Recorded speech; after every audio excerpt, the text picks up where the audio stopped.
નમસ્તે વિદ્યાર્થી મિત્રો,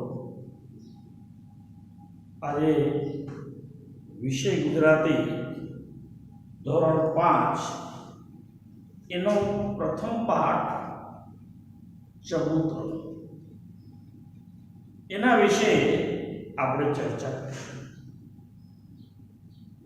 ચબૂતરો નામ પડતા જ આપણી સામે પક્ષીઓ ઉડતા હોય, પક્ષીઓ ચણચણતા હોય વગેરે દ્રશ્ય આપણી સામે દેખાય છે। પરમાત્માએ આ સૃષ્ટિની રચના કરી, અનેક પ્રકારના સજીવો બનાવ્યા અને સજીવોને સરળતાથી તેમનો ખોરાક મળી રહે એવી પણ વ્યવસ્થા પરમાત્માએ કરી છે। હું પ્રથમ માનવીની વાત કરું,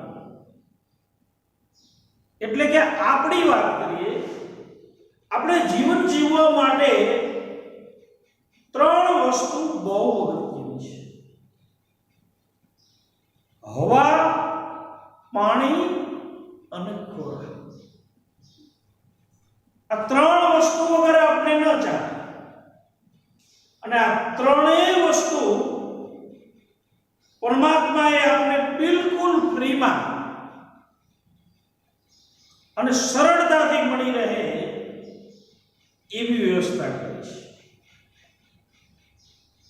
પરંતુ માનવીએ પોતાના સ્વાર્થ ખાતર આ ત્રણેય વસ્તુને બગાડવાનો પ્રયત્ન કર્યો છે। એક જમાનો હતો કે હવા આપને એકદમ સ્વચ્છ મળતી। હું દુનિયાની વાત નથી કરતો, પણ ખાલી ભારતની વાત લઈ લ્યો તો ભારતના અમુક વિસ્તાર એવા છે કે તમે ત્યાંથી પસાર થાઓ તો અતિ દુર્ગંધ આવતી, એટલું હવાનું પ્રદૂષણ। આ કેને કહ્યું? પરમાત્માએ તો મને અને તમને સુંદર મજાની હવા, પણ આપણે જ હવાનું પ્રદૂષણ થયું। એવી બાબત થઈ ખોરાકની। ખોરાક પણ આપણે શુદ્ધ મળી નથી। આજે પૈસા ખર્ચવા છતાંય સારો ખોરાક મળતો નથી। ભેળસેળ વાળો બજારમાં પુષ્કળ મળે છે। અને ત્રીજી બાબત પાણી। આગળના જમાનામાં નદીનું આપણે સીધું પાણી પી શકતા, કોઈ પણ જાતનું આપણે નુકસાન ન થતું। આજે શું વિદ્યાર્થી મિત્રો આપણે પી શકીએ નહીં? એના માટે તમારે સ્પેશિયલ કોઈ મશીન મૂકવું પડે છે અથવા તો બહારથી પાણી વેચાય। પરમાત્માએ જે વસ્તુ હવા, પાણી અને ખોરાક ત્રણેય વસ્તુ સારામાં સારી ગુણવત્તાવાળી આપી હતી, પણ આપણે જ માનવીએ જ પોતાના સ્વાર્થ ખાતર એને ઓછી ગુણવત્તાવાળી કરી। આ તો એક માનવની વાત। એવી રીતે બીજા સજીવની વાત કરી, પક્ષીઓ। એના માટે પણ પરમાત્માએ ખોરાકની વ્યવસ્થા કઈ રીતે? ખેતરોમાં એમને આરામથી ઘઉં, બાજરો, અન્ય પ્રકારની અન્નની વ્યવસ્થા મળી ગઈ। પણ આપણે શું કર્યું કે ખેતરો નષ્ટ કરતા ગયા, એની જગ્યાએ સોસાયટીઓ, કારખાના બનાવતા ગયા અને પરિણામ એ આવ્યું કે કાર્ય આપણે કર્યું અને પક્ષીઓને ખોરાકમાં પણ તકલીફ પડી। ગામના પક્ષીઓને બહુ દૂર જવું ન પડે। જે શબ્દો પર મારે જવું છે, વિષયમાં જે પ્રવેશ કરવો છે, આમ તો પાઠ સાવ સહેલો જ છે। તમારી અવલોકન શક્તિ વધે। પાઠમાં ક્યાંય પેરેગ્રાફ કેવું નથી, ચિત્ર જોઈને જવાબ આપવાના છે। પણ આપણે હાવ સરળતાથી આ પાઠને નહીં લઈએ।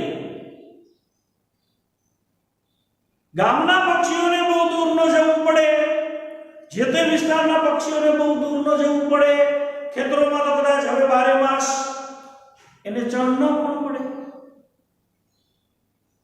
તો એવા સમયે આ અબોલ પક્ષીઓ બિચારા શું કરી શકે, કેવી રીતે પોતાનો ખોરાક મેળવી શકે?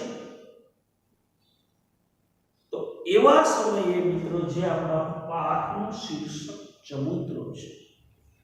ચબૂતરો એટલે એક એવી જગ્યા કે જ્યાં પક્ષીઓને પંખીઓને દરરોજની ચણ મળી શકે. ચબૂતરાનો ખ્યાલ કોઈ પક્ષી પ્રેમી વ્યક્તિને, દયાવાન વ્યક્તિને આવ્યો હશે કે માણસ તો કદાચ બીજેથી આમ તેમ કરીને મેળવી શકે, પણ પક્ષીઓને કેવી રીતે મેળવી શકે? એ હેતુથી કદાચ એને ચબૂતરો બનાવવાનો વિચાર આવ્યો છે. ચબૂતરામાં પંખીઓ, પક્ષીઓ પોતાનો ખોરાક ચણ, શબ્દ આવ્યો ચણ. ઘણા વિદ્યાર્થીને એમ થાય ચણ એટલે સાહેબ શું?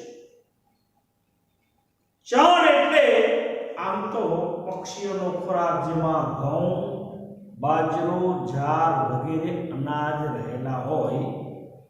હા, કદાચ સંપૂર્ણ અનાજ ન હોય, એની કટકી પણ હોય, ગુણવત્તા કદાચ ઓછી પણ હોય, આને ચણ કહેવાય છે. ચબૂતરો એ પક્ષીઓ માટે એક ખોરાકનું સ્થાન છે. સામાન્ય રીતે ચબૂતરો ગામના પાદરમાં કે અન્ય જગ્યાએ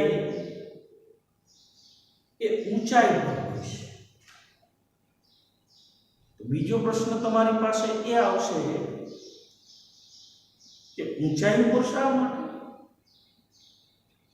તો એનું કારણ એ છે કે પક્ષીઓ ચણ ચણતા હોય એ દરમિયાન એને કોઈ હિંસક પ્રાણીઓ, ખાસ કરીને બિલાડી, એ નુકસાન ન પહોંચાડે, બિલાડી ત્યાં ન પહોંચી શકે એટલા માટે થઈ અને દરેક માનવી જે તે ગામમાં ચબૂતરો બનાવે છે એ અમુક ઊંચાઈએ બનાવે છે. અહીંયા જે ચિત્ર આપ્યું છે, પિલોર જેવી જગ્યા છે, એના ઉપર એક છત છે. ઘોડી મગજમાં પ્રશ્ન આવે કે છત શા? જો છત હશે તો જ ચણ છૂટી અને વધુ જગ્યામાં પ્રસરી શકશે.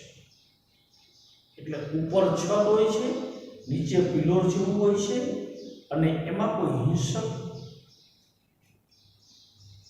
ચડી ન જાય, હિંસક પ્રાણી એના ઉપર ચડી ન જાય એ માટે એવી વ્યવસ્થા રાખવામાં આવી છે. ચિત્ર સુંદર મજાનું છે. 2 ચિત્ર આપ્યા છે પાઠમાં. હું એક જ ચિત્ર ચબૂતરાની ચર્ચા કરીશ જ્યારે બીજા ચિત્ર તમારે જાતે નિરીક્ષણ કરવાનું છે. ઘણા વિદ્યાર્થી એવા હોય કે ચિત્રમાંથી પ્રશ્નોના જવાબ આપવાના હોય, શિક્ષકો કરતા પણ વધારે ઝડપથી જવાબ આપતા હોય છે. જેમની નિરીક્ષણ શક્તિ વધુ તીવ્ર હોય એ ઝડપથી જવાબ આપી શકે.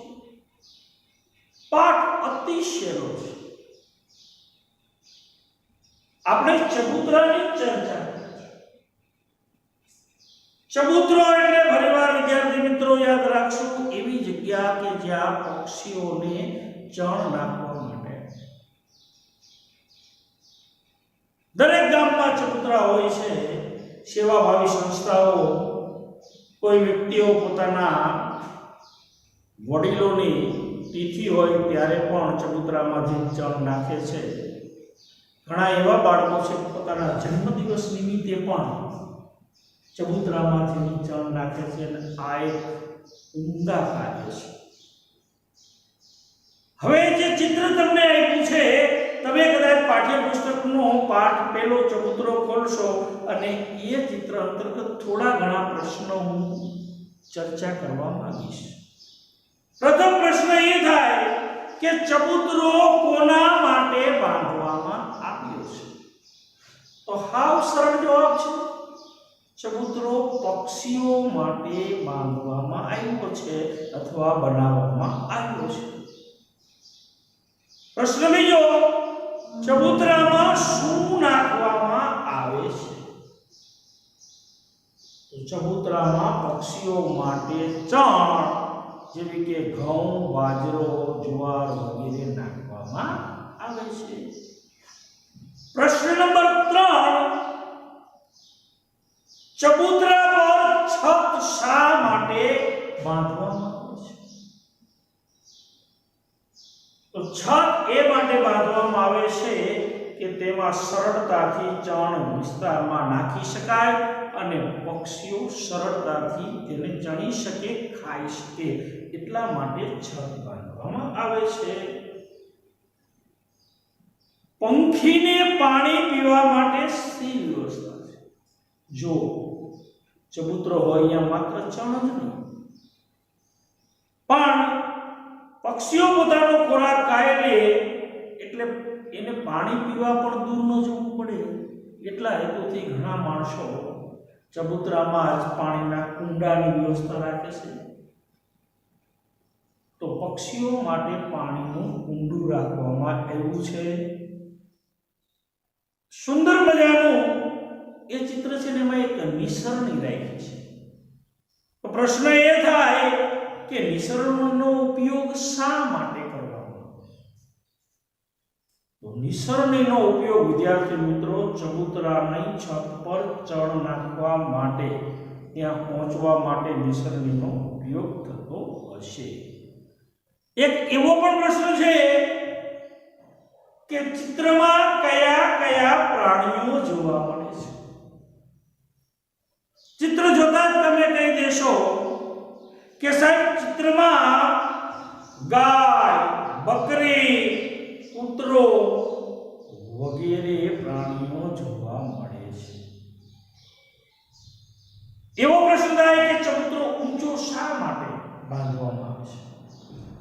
તો પક્ષીઓને બીજા હિંસક પ્રાણીઓ નુકસાન ન પહોંચાડે અથવા તો મારે નહીં, એ હેતુથી ચબૂતરાને ઊંચો બાંધવામાં આવે છે. સુંદર મજાનું આ ચિત્ર છે. વિદ્યાર્થી મિત્રો, તમે પણ તમારા ગામમાં જો ચબૂતરો હોય, જ્યાં ચણ નખાતી હોય એવી જગ્યા હોય, તો એની અચૂક મુલાકાત લેજો અને શક્ય હોય તો ઘરેથી થોડી ઘણી ચણ લઈ અને ત્યાં નાખવાનો પ્રયત્ન કરજો. આ પણ એક પરોપકારનું કાર્ય છે. આજે પાઠ પહેલો ધોરણ 5 જેનું નામ છે ચબૂતરો, ચિત્ર જોઈ અને જવાબ લો, એની મેં ચર્ચા કરી. આશા રાખું છું કે આપને પ્રશ્ન સમજાયા હશે, પાઠ સમજાયો હશે. વિશેષ ચર્ચા ન કરતા વિદ્યાર્થી મિત્રો તમે એ ચિત્ર જોજો અને તમારી જાતે જ નિરીક્ષણ કરી અને વિચાર કરજો કે શું શું આવેલું છે. જય હિન્દ, જય ભારત.